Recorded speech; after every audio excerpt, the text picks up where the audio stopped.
Voltamos com a entrevista com o senador Magno Malta, do PR do Espírito Santo. O senador estava contando como é que ele conseguiu entrar na qualidade de deputado federal para a CPI do narcotráfico. Senador, como é que termina essa história? E aí eu cheguei aqui no Senado, meu discurso foi esse também, né? E eu vou contar para os senhores senadores e para o Brasil uma história que o senador Antônio Carlos me contou. Porque quando eu vim aqui pedir ao Antônio Carlos ajuda, ele me recebeu no gabinete dele, né? Ele estava muito forte, muito poderoso, mas muito sofrido com a morte do Luiz Eduardo e tal. E eu fui, ele estava saindo, né, marcou comigo, como de costume, muitos assessores perto dele, deputados federais andando com ele. Aí quando eu disse a ele que eu era baiano, que eu era de Itapetinga, e disse a ele que minha mãe sempre votou nele, ele falou, mas nessa cidade de Itapetinga eu nunca ganhei. Eu falei, mas isso não invalida o voto da minha mãe, ela sempre votou no senhor. Ele falou, Itapetinga tem uma história... Vou lhe contar. Ele começou a me contar a história de um tal menino, tal, que derrotou o cara com 13 anos, não sei o que, e tal. Falou, você é novo, você não deve saber, mas pergunte sua mãe que ela lhe conta. Aí me contou a história. Eu falei, senador, eu não vou perguntar porque minha mãe, infelizmente, ou felizmente, Deus sabe todas as coisas, minha mãe faleceu aos 57 anos de idade. Mas eu conheço a história, porque o menino sou eu. Eu sou o menino que você está contando a história. Ele falou, eu estava te reconhecendo, porque realmente, anos depois, eu tive com ele. Ele falou, vou lhe ajudar. E realmente ele conversou com o Inocêncio, mas realmente era uma CPI que prometia muito, não teve como me dar a vaga. E me lembro que quando a ACM começou a bater no TRT de São Paulo, o ministro Almir Pazianotto ensaiou uma briga com ele, defendendo o TRT, mas não aguentou porque a ACM era muito forte e ele atacou a memória de Luiz Eduardo. E aquilo me ofendeu muito, né? Assim, porque um filho da gente vivo, né? A gente não suporta isso, quanto mais um filho morto. Achei uma covardia. Mas o senhor conseguiu entrar na CPI? Não, fui para a tribuna da Câmara e defendi a memória do Luiz Eduardo sem ter convivido nem conhecido com ele. E aí, quando eu desci da tribuna, eu fiquei assim assustado porque todo mundo aplaudiu como o Luiz Eduardo era querido. O Inocêncio me chamou, era o líder do PFL, e disse, olha, depois desse discurso nós vamos te dar uma vaga. Me deu a vaga e a presidência pertencia ao PFL. Além de me dar a vaga, me deu a presidência. E eu me tornei presidente da CPI do narcotráfico e pude servir ao país. Muito bem, senador. Agora vamos mudar um pouco de tema. Eu gostaria que o senhor contasse para a gente, o senhor está sendo reeleito senador, quais são os projetos que o senhor traz para esse mandato? Quais são as suas ideias? O que o senhor vai defender nesses próximos 8 anos? Um homem, ele é fruto do seu... O presente de um homem é fruto do seu passado. O presente de um homem é aquilo que ele plantou, né? O presente é construído pelo passado, é o que você fez que te trouxe ao presente. E o seu futuro, o que você fala para o futuro, as pessoas acreditam no seu presente. E qual que é o meu presente? O meu presente é a defesa da família, a defesa de valores de família, os interesses da família, a defesa das crianças. Enfrentamento ao narcotráfico, ao tráfico de drogas, recuperação de gente, segurança pública, que tem sido a grande luta minha. E nos últimos tempos, por conta do interesse do meu Estado, a questão e a riqueza do petróleo, a divisão do pré-sal, dos royalties do petróleo, que é uma coisa que os estados produtores precisam ser respeitados. E não muda nada. Magno Malta continua o mesmo.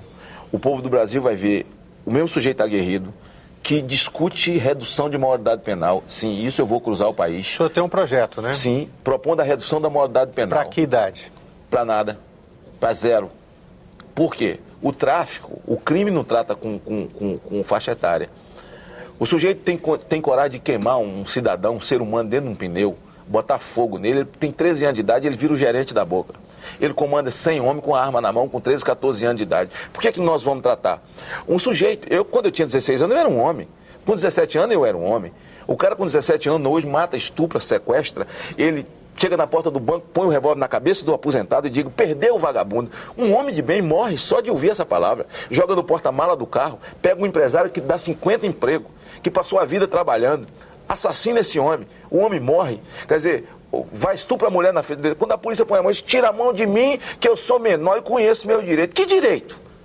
De ser assintoso contra a integridade física e moral das pessoas? Não. Então a minha proposta é a seguinte, qualquer cidadão brasileiro que cometer crime com natureza hedionda, perca-se a menoridade e seja colocado na maioridade para pagar as penas da lei.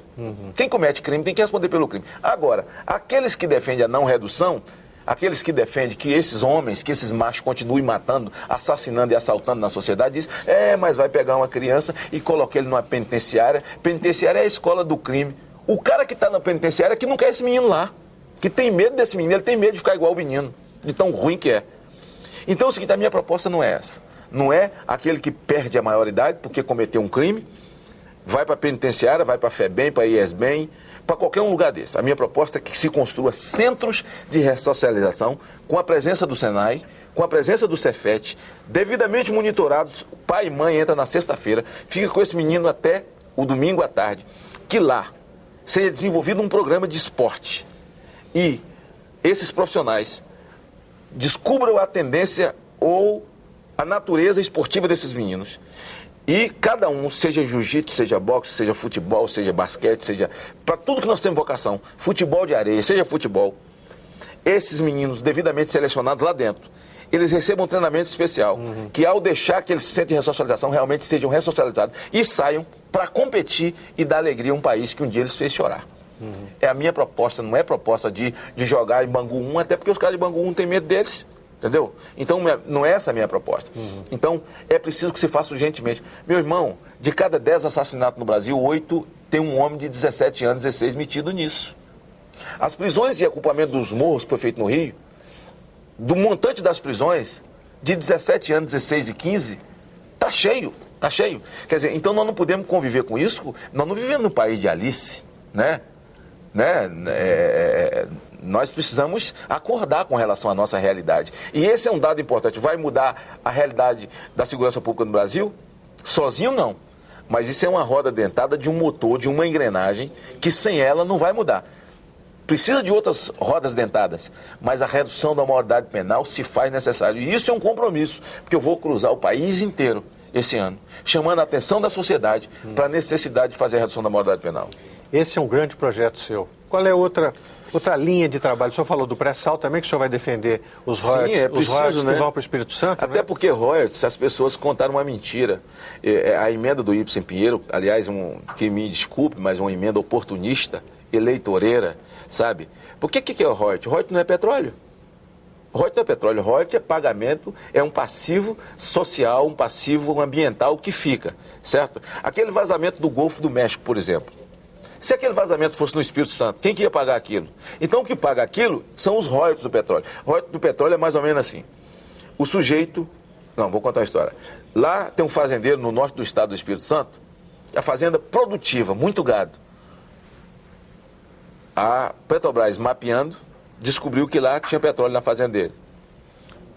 Foram para lá perfurar, começaram a perfurar os poços. Quando começou a perfurar os poços, aquele troço batendo o dia inteiro, o gás que começou a subir, começou a matar o gado, começou a destruir o capim, em volta não nascia mais nada e o gado começou a morrer. A Petrobras, precisando do petróleo, o que é que fez? Calculou os prejuízos dele. Qual que é o prejuízo? Quanto essa fazenda rendia por mês? 250 mil. Ela passou a pagar os 250 mil. Ela estava pagando o petróleo ou era o royalty do passivo que fez, da destruição que fez? A destruição que fez. Então isso é royalty. Então o país, o Estado, o produtor, quando você paga o royalty, você está pagando o passivo da destruição. Então, como é que você vai dividir? Então o que o Ibsen Pinheiro fez? Nós queremos o petróleo, e isso é certo, porque o que está debaixo do subsolo pertence à nação. O dia do petróleo é de todos, nós queremos isso, ainda queremos o dia da destruição. Entendeu? Então, se isso é verdade também que o dinheiro do gado do Rio Grande do Sul, das riquezas da uva do Rio Grande do Sul, tem que ser dividido com nós, com o povo de Minas. O minério de Minas tem que ser dividido com o Espírito Santo, tem que ser dividido com o Rio Grande do Sul, com o Rio Grande do Norte. As riquezas da Bahia tem que ser dividido com a gente. E nós precisamos fazer uma zona franca também em tudo que é estado. Por que foi feita zona franca em Manaus? Perfeito. Tá certo? Então eu vou querer uma zona franca para o Espírito Santo também. Entendeu não? Então é uma emenda eleitoreira, irresponsável e imoral. Ok. Senador Magno Malta, muito obrigado por essa entrevista dentro dessa série em que nós mostramos os senadores que foram eleitos em outubro de 2010 para esse próximo mandato. Foi um prazer. Obrigado a você. Muito obrigado por tudo, senador.